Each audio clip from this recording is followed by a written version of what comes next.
খানা পাইতে চলি কি করে? বরঞ্চ একটা সময় ছিল যে 3 ওয়াক্তের খানা সাহাবায়ে কেরাম পাননি, 3 ওয়াক্তের খানা। কিন্তু এই জামানায় এরকম ব্যক্তি নাই যে সে 2 ওয়াক্তের খানা পায় না, সে 1 ওয়াক্তের খানা পায় না। এরপরেও নিজেকে মনে করে যে আমার থেকে কষ্টে আর কে আছে। কিন্তু উসুল কি?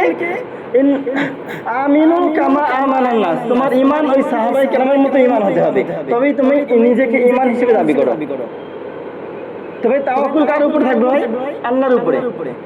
তাহলে 3টা, এক তোমার দিলের মধ্যে কম্পন, দ্বিতীয়ত কি ভাই?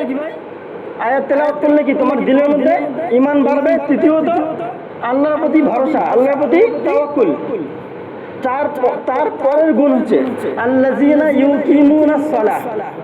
আল্লাযীনা ইউকিমুনাস সালাহ, এখানে নামাজ পড়ার কথা বলা হচ্ছে না ভাই। পড়া কি সকালে পড়লেন, রাত্রি পড়লেন, ফজরে পড়লেন, ঝামেলা শেষ।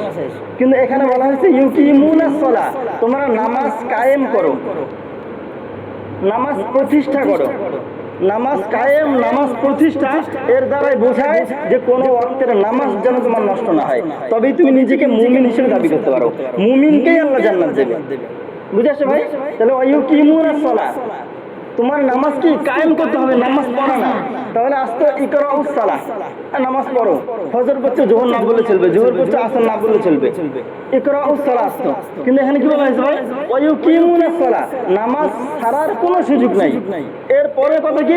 ওয়া মিম্মা রাযাকনাহুম ইউনফিকুন, এবং আল্লাহ যা দেবেন নিজেও খাও এবং এর থেকে দান সদকা করো।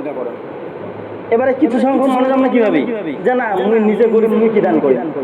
কথা আছে কিনা ভাই? মুই নিজে গরিব, মুই কি দান করি।